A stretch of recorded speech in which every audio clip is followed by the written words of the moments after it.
So good day everyone. The course title is Introduction to Computing. The course code, which is CMP111. So this is lecture 6. So out of the 9 chapters from 1 to 9, I'm taking chapter 6. And my name is Usman Umar Faruk. So therefore, the objectives of this lecture is for you to know and understand what the internet is. You should be able to define it, and then you should be able to explain how the internet works. There are different types of internet, so and as such you should be able to state them and understand them. So you're also going to discuss on the concepts of distributed and parallel computing. So before we start, we need to know what the internet is.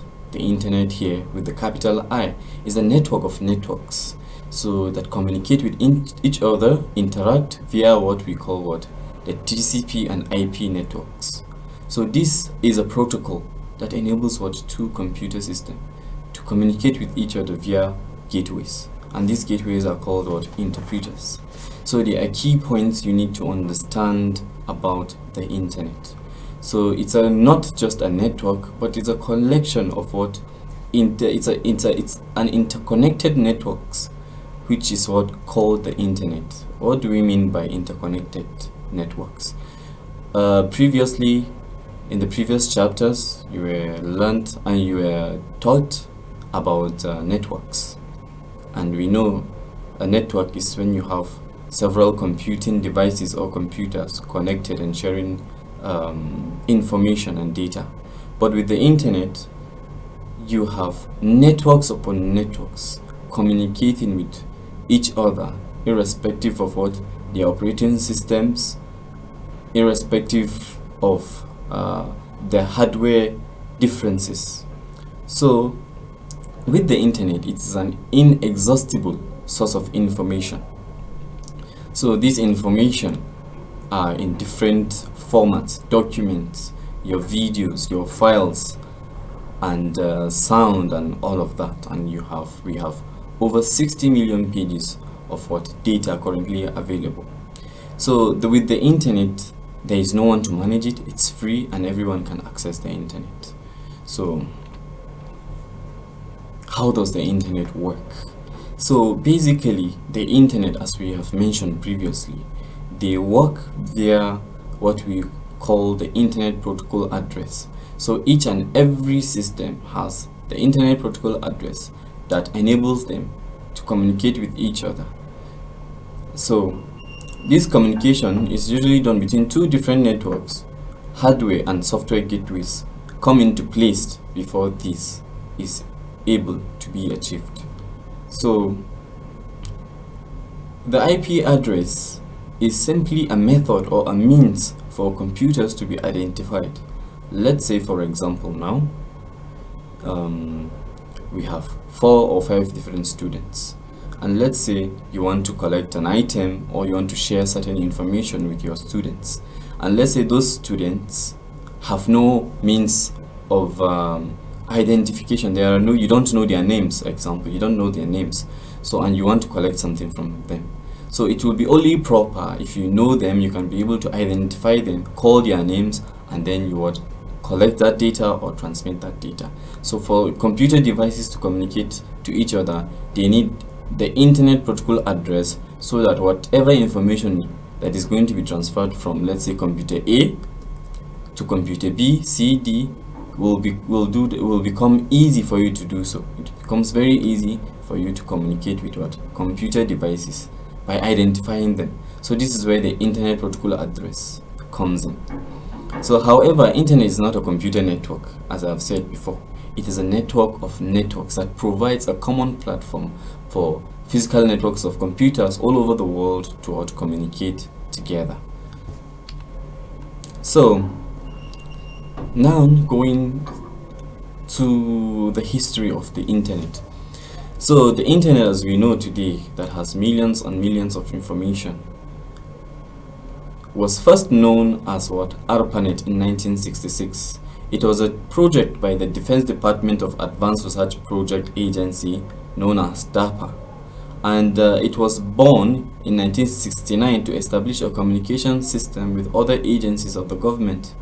So therefore, after that, there is a fear that data and information within the system can get lost. So and as such, those information were now stored in different computers, and those computers are all interconnected together via what we call telephone lines, fiber cables, and what satellites. And it was estimated that there were about 25,000 networks as at then. But this information typically being stored in different computers enable recovery. Typically, when you have items in your computer and are not backed up, so backed up in the sense that, let's say for example, you have documents and you have certain data that you have and have not been uploaded or backed up online or on the Google Drive. You have different types of services for storage, online storage, such as your OneDrive, such as your Google Drive, and a lot more. And as such, there is a need for you to back up your data. In the case where your phone gets damaged, you can easily access those data. So likewise, the primitive way of backing up data was having a replica of that information on other systems.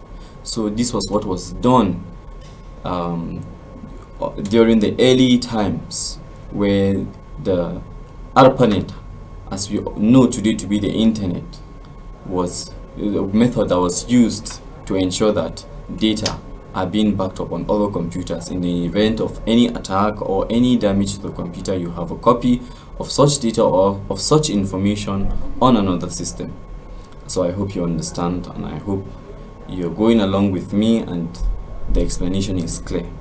So, but up until the 80s, internet was mainly used by American researchers and academicians.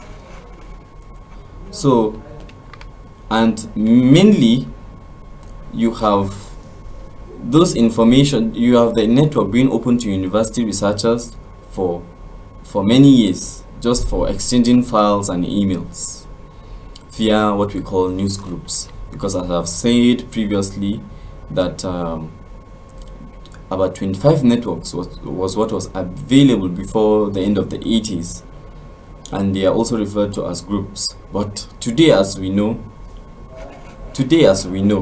we have more than 10 to 100 million users approximately. So the continuation of the history of the internet. So each computer that is connected to the network is called what? An internet host. So in 1986, there were 5,000 hosts and 241 news groups.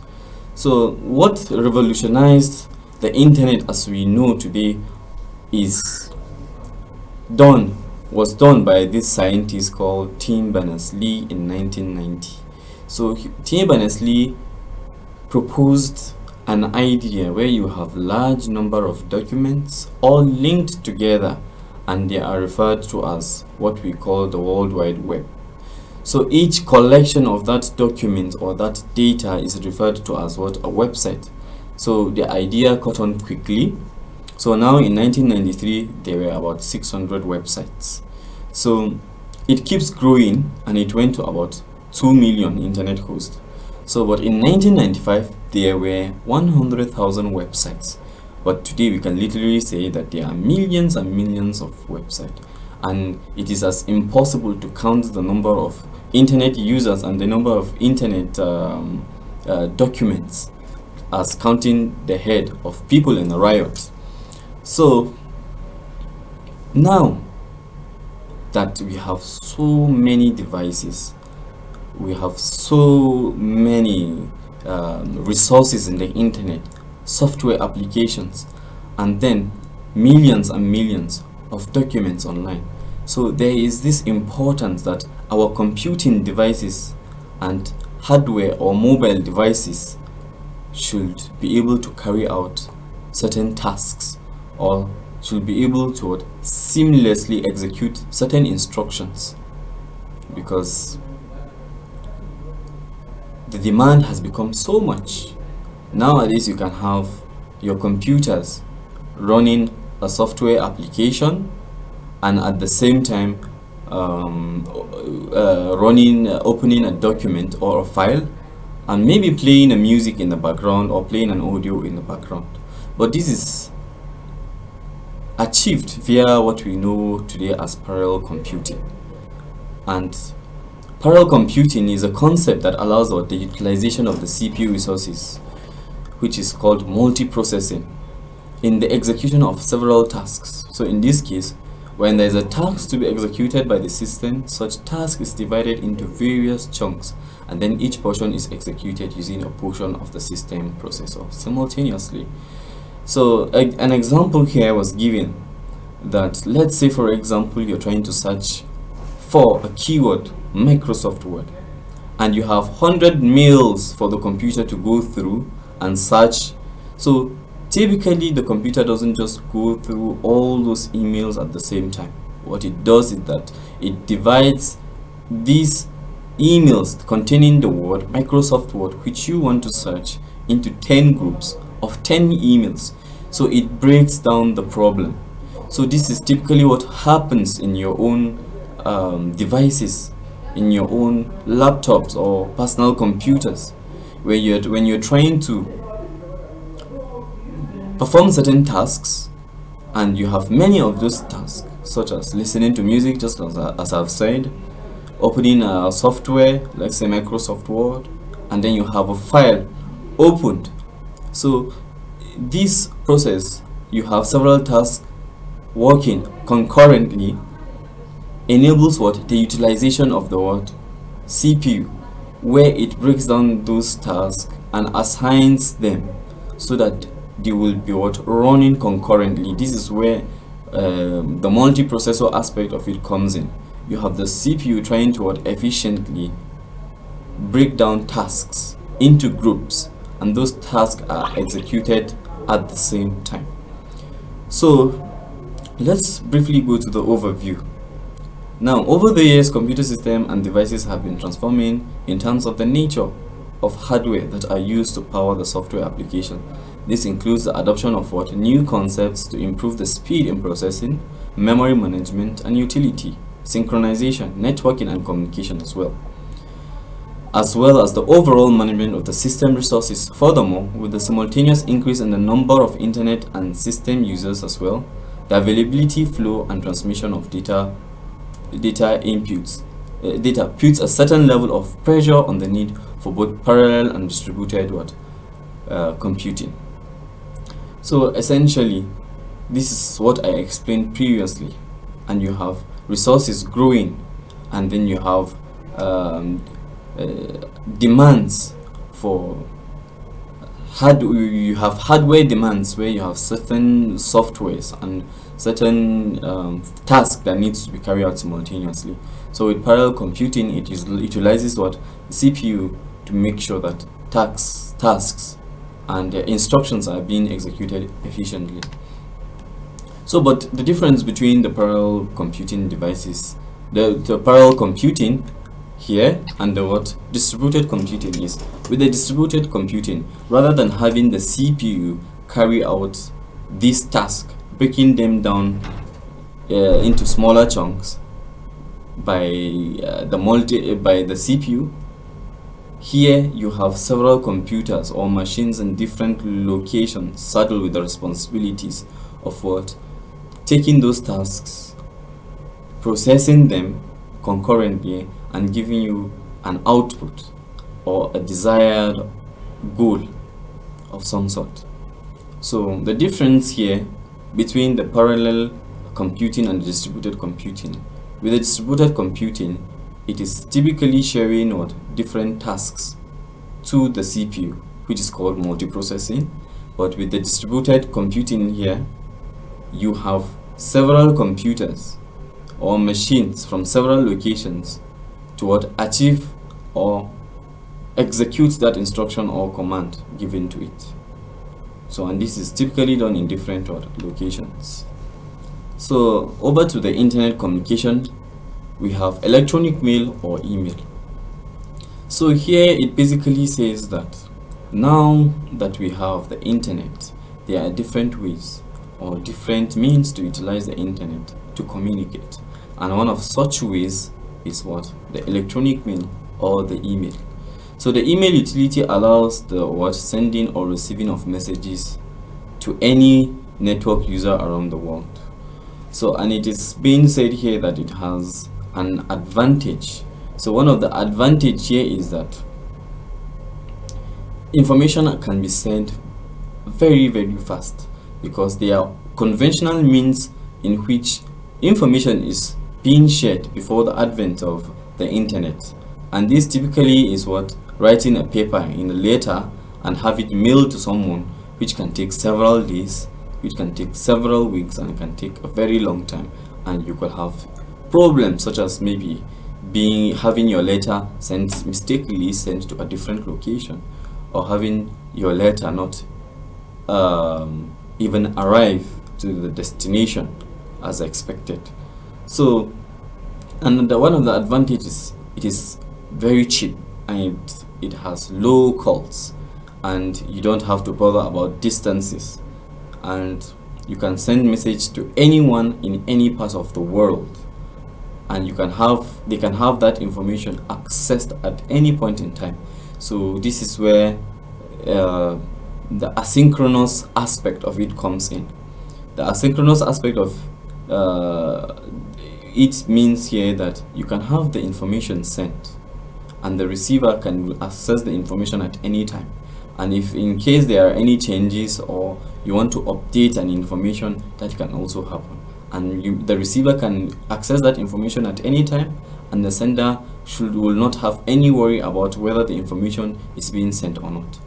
So it means once your information is being sent, it's available on the network. So, and the user can simply access the information whenever he or she is ready. So, and then the electronic mail has parts. For some of you that have sent an email before, you're sure, I'm sure that you've seen maybe at the top where you have to give your email address, so which is from.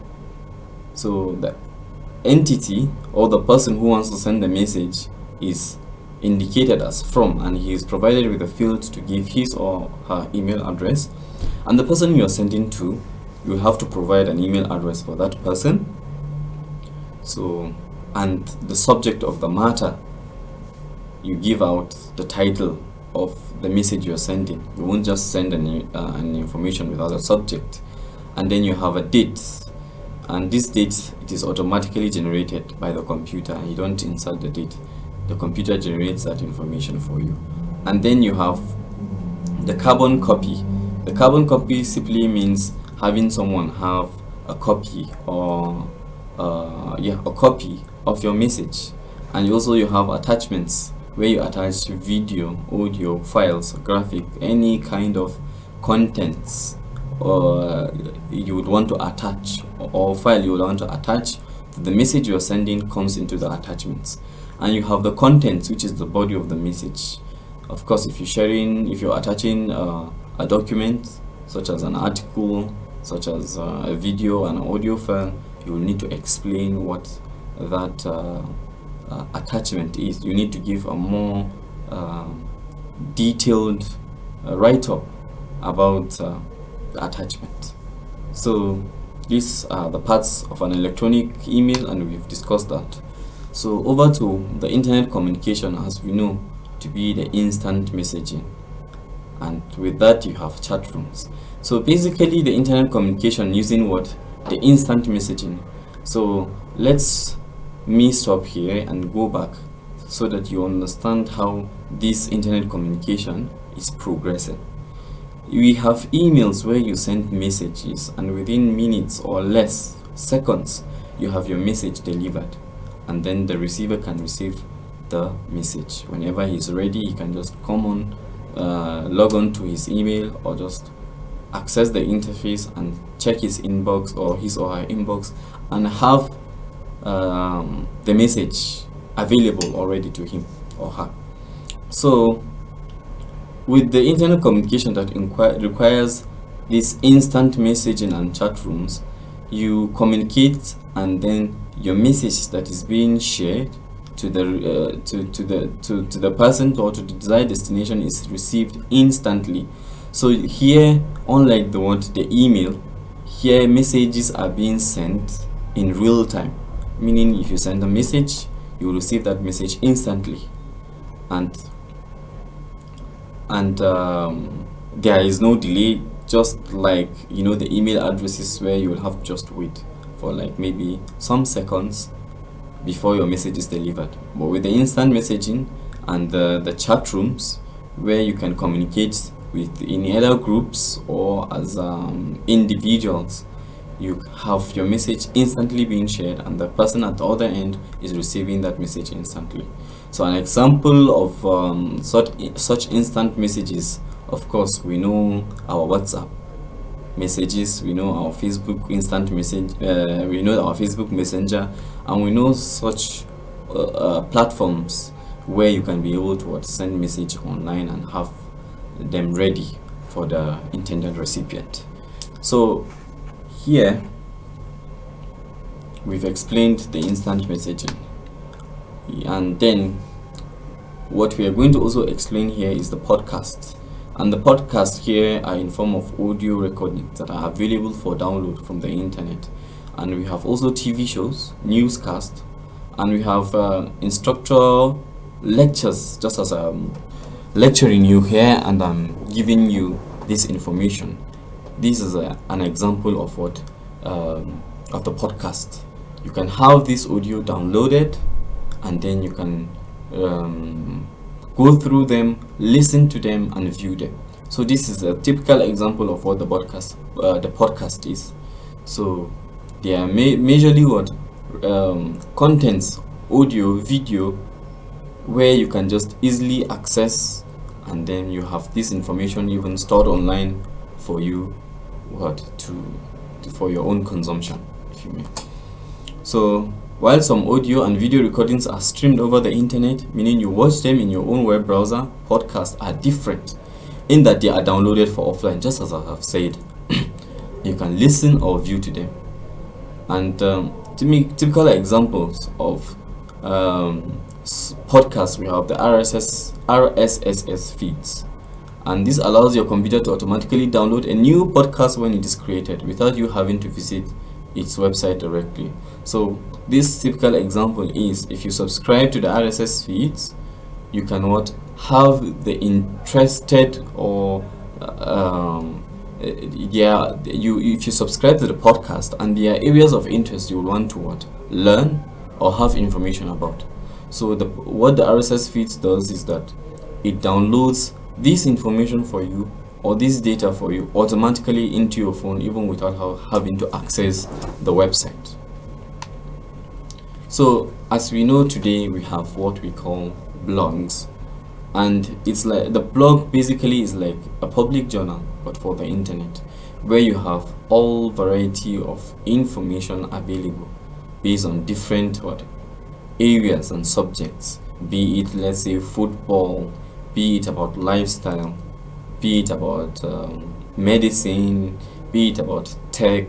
And I'm sure some of you have had access to information of various sorts or various kinds on blogs. So some of you have access to gossips and all of those things, but and some of you have also have access to educational contents. So they come in different forms. They're in form of journals, so that they give you certain information about different subject or different aspects. So here it is also said that you may have a personal blog, or you may also blog about your career field. So the term blog here can also be used as a noun, and it can also be used as a verb, meaning that you can blog about a certain field. You can also blog about different things. And it can also be a noun, meaning I have a blog that talks about insecurity, or you have a blog that talks about fashion and design. So you can have blogs for, you know, a lot of subjects, and it can also be used as a verb, meaning you blog about those certain subjects. So on internet communication, we have what we call social networking. And with social networking here, it talks about sites such as like the Facebook, the LinkedIn, Twitter, Flickr, Instagram, and YouTube. And these are convenient ways for you to meet with people, interact with them, and access certain services such as videos, photos, and these services can come free, and some have usually come paid. So you can have people online, or maybe on Facebook, on platforms such as the LinkedIn, having to have certain services like businesses, like